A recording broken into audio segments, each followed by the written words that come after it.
தீனுடைய 3 நிலைகள் படித்தரங்களில் முதலாவது அல் இஸ்லாம், அடுத்தது அல் ஈமான், அடுத்தது அல் இஹ்சான். இந்த 3ல் முதலாவது அல் இஸ்லாம். அதற்கு 5 தூண்கள். அதில் முதல் தூண் தான் 2 ஷஹாதா, லா இலாஹ இல்லல்லாஹ் முஹம்மது ரசூலுல்லாஹ். அடுத்தது தொழுகை, அதற்கடுத்து ஜக்காத் போன்றவை. ஷேகுல் இஸ்லாம் முஹம்மது பின் அப்துல் வஹாப் ரஹிமஹுல்லாஹ் குறிப்பிடுறாங்க, வ தலீலு ஸலாத்தி வ ஜக்காத்தி, தொழுகைக்கும் ஜக்காத்திற்குமான ஆதாரம். வ தஃப்ஸீரு தௌஹீத், கௌலுஹு தஆலா வமா உமிரு இல்லா லியஅபுதுல்லாஹ முஹ்லிஸீன லஹுத்தீன ஹுனஃபா வ யுகீமுஸ் ஸலாத்த வ யு'த்துஸ் ஸகாத்த வ ذلك தீனுல் கய்யிமah. சூரா அல் பையினா 5வது ஆயா. அதாவது தொழுகைக்கும் ஜக்காத்திற்கும் ஆதாரமும் இன்னும் தௌஹீதுடைய விளக்கமுமாக இருக்கக்கூடிய ஆதாரம். அல்லாஹு தஆலா சொல்லுகிறான், வணக்கத்தை அல்லாஹ்வுக்கே உரித்தாக்கியவர்களாக எல்லா இபாதத்துகளையும் அல்லாஹ்வுக்கு மட்டுமே சொந்தமாக்கி முற்றிலும் ஒருமனப்பட்டவர்களாக அல்லாஹ்வையே வணங்க வேண்டும், தொழுகை நிலைநாட்டி ஜக்காத் கொடுக்க வேண்டும் என்றுதான் அவர்கள் ஏவப்பட்டுள்ளார்கள். அவர்கள் என்று சொன்னால் எல்லா நபிமார்களும், எல்லா நபிமார்களின் சமுதாயங்களும், எல்லா மனிதர்களும். அவர்கள் கட்டளையிடப்பட்டதெல்லாம் என்ன? வமா உமிரு இல்லா லியஅபுதுல்லாஹ. முதலாவது தௌஹீத் தான் முதல்ல கடமை.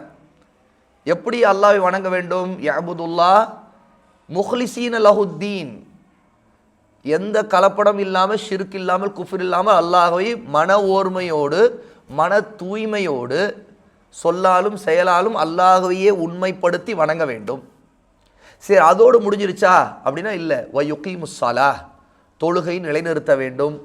வ யூத்துஸ் ஸகாத், ஜக்காத் கொடுத்து வர வேண்டும். இதுதான் நிலையான மார்க்கம். வ ذلك தீனுல் கய்யிமah, எந்த கோணலும் இல்லாத மிக சரியான நேரிய மார்க்கம். அப்போ இதுதான் தௌஹீதின் விளக்கமும் என்று ஷேகுல் இஸ்லாம் முஹம்மது இப்னு அப்துல் வஹாப் ரஹிமஹுல்லாஹ் குறிப்பிடுறாங்க. அப்போ இந்த ஆதாரத்தில் தௌஹீதுடைய கடமை, அதற்கான விளக்கத்தையும், தொழுகையும் ஜக்காத்தும் கடமை என்பதற்கும் ஆதாரம் இருக்குது. இந்த இரண்டும், தொழுகையும் ஜக்காத்தும் மார்க்கத்தில் உள்ள விஷயம். ஆகவே வதாலிக தீனுல் கய்யிமா, நிலையான தீன், மார்க்கம்ங்கிறது இதுதான் அப்படின்னு அல்லாஹ் சொல்கிறான். அப்போ இதுலேருந்து என்ன தெரியுது? தீன் அப்படிங்கிற அல்லாஹ்வுடைய மார்க்கத்தில், இஸ்லாமில் தொழுகையும் ஜக்காத்தும் நிலையாக உள்ளது. எந்த மாற்றம் இல்லாமல் தவறாமல் எல்லா ஷரியத்திலும் தொழுகை இருந்தது, எல்லா ஷரியத்திலும் ஜக்காத் இருந்தது.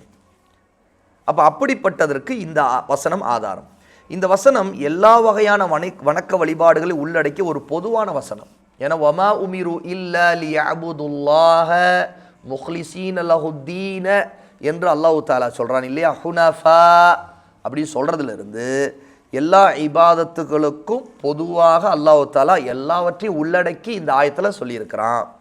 இந்த வசனத்தின்படி மனிதன் எல்லா வணக்க வழிபாடுகளையும் ஒருமனப்பட்டவர்களாக, அதாவது மன ஒருமையோடு மன தூய்மையோடு அல்லாஹ்வுக்கு மட்டுமே செய்ய வேண்டும், அல்லாஹ்வுடைய மார்க்கத்தை பின்பற்றி செய்ய வேண்டும் என்கிற கட்டளை இதில் இருக்குது. அது மன தூய்மையோடு செய்ய வேண்டும். முஹ்லிஸீன லஹுத்தீன ஹுனஃபா அப்படின்னு சொல்கிறதுலேருந்து இஹ்லாஸோடு செய்ய வேண்டும் என்ற கட்டாயம் இதில் சொல்லப்பட்டிருக்குது. இந்த வசனத்தில் பொதுவாக வணக்கத்தை பற்றி கூறிய அல்லாஹ் தொழுகையும் ஜக்காத்தையும் தனியாக கூறியிருக்கிறான். இதற்கு காரணம் என்ன? ஷேகுல் இஸ்லாம் முஹம்மது சாலிஹ் அல் உஸைமீன் ரஹிமஹுல்லாஹ் குறிப்பிடுறாங்க, அந்த இரண்டிற்கும் மார்க்கத்தில் முக்கியத்துவம் இருப்பது தான் காரணம். ரொம்ப முக்கியமான காரணம் இருக்குது. பொதுவாக எல்லா வணக்கங்களும் சொல்லிடுறான் அல்லாஹ் தஆலா. லியஅபுதுல்லாஹ அப்படின்னு சொல்லும்போது எல்லா இபாதத்தும் அதில் வந்துடுது. அதற்காகத்தான் அல்லாஹ் தஆலா படைச்சிருக்கிறான், அதைத்தான் எல்லாருக்கும் கட்டளை இட்டான்னு. சரி, கட்டளையில் எல்லா இபாதத்தும் வந்துருச்சு இல்லையா? ஏன் அந்த கட்டளையில் திரும்ப தொழுகையும் ஜக்காத்தும் குறிப்பிடணும்? ஏன், என்ன காரணம்? ஏன்னா அது ரொம்ப முக்கியமானது. அதனுடைய அஹ்மியத், அந்தஸ்து, முக்கியத்துவம், அந்தஸ்தும் ரொம்ப உயர்ந்தது, தரஜா உயர்ந்தது. ஆகவே தான் மற்ற வணக்கங்களிலிருந்து குறிப்பாக தொழுகையும் ஜக்காத்தும் இங்கே சொல்லப்பட்டிருக்குங்கிறாங்க ஷேக் உஸைமீன் ரஹிமஹுல்லாஹ். தொழுகை உடல் சார்ந்த இபாதா. ஏன்? தொழுகையில் நிற்கும்போது கியாம், நிற்கிறோம், ருக்கு செய்யும்போது குனிகிறோம், சஜ்தா செய்யும்போது கொண்டு போய் நம்முடைய நெற்றியை கொண்டு போய் தரையில் வைக்கிறோம். அப்போ இது உடல் சார்ந்த இயக்கத்தின் மூலமாக இருக்கு.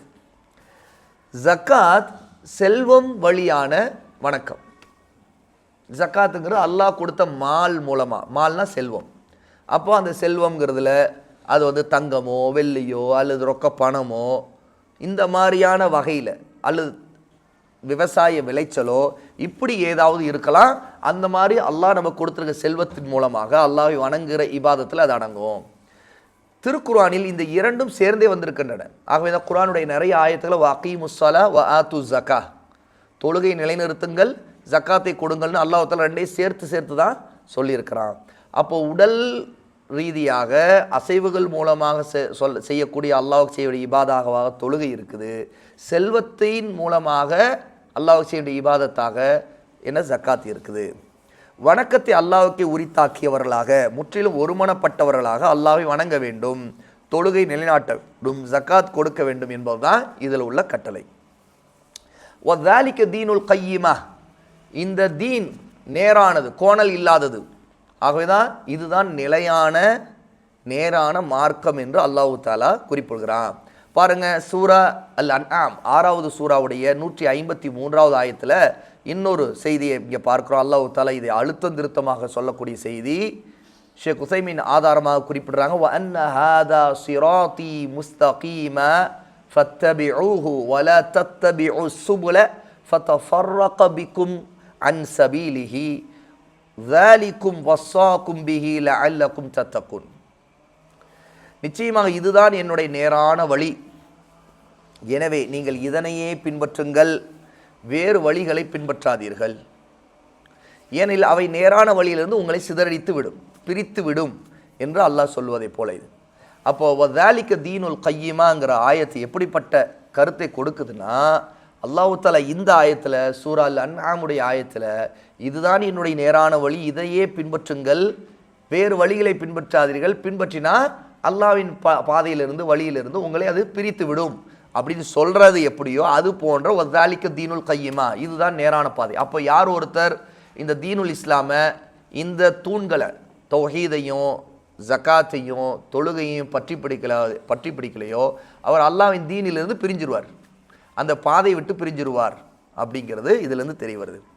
இந்த ஆயா, அதாவது வமா உமிரு இல்லா லியஅபுதுல்லாஹ முஹ்லிஸீன லஹுத்தீன ஹுனஃபா வ யுகீமுஸ்ஸலாஹ் வ யுஅத்துஸ் ஸக்காஹ் அப்படிங்கிற இந்த ஆயா வணக்க வழிபாடுகள், இபாதாத்துகள், குறிப்பாக தொழுகை, ஜக்காத் ஆகிய விஷயங்களை உள்ளடக்கி இருப்பது போல தௌஹீதின் உண்மை நிலையும் உள்ளடக்கி இருக்கிறது.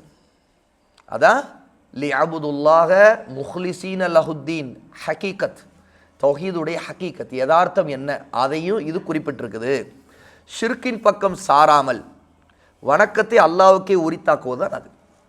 அப்போ எந்த விதத்திலும் ஷிர்கின் பக்கம் போகக்கூடாது, அல்லாஹ்வின் பக்கம் தான் இருக்கணும், அல்லாஹ்வினுடைய தௌஹீதை பற்றி பிடிக்கணும், எல்லா இபாதத்துகளையும் அவனுக்குத்தான் ஆக்கணுங்கிற இந்த உண்மையான நிலையை இது ரொம்ப தெளிவாக சொல்லியிருக்குது. வணக்கத்தை அல்லாஹ்வுக்கு உரித்தாக்காதவனும் அல்லாஹ் அல்லாதவருக்கு வணக்கத்தை செய்வதும் ஏகத்துவத்தை மேற்கொண்டவராக ஆக மாட்டார். யார் இபாதத்தை அல்லாஹ்வுக்கு உரித்தாக்கலையோ, யார் அல்லாஹ் அல்லாதவங்களை வணங்குறாரோ அவர் தௌஹீதை ஏற்றுக்கொண்டவராக ஆக மாட்டார் அப்படின்னு இந்த ஆயத்தின் மூலமாக நாம் தெரிந்து கொள்கிறோம்.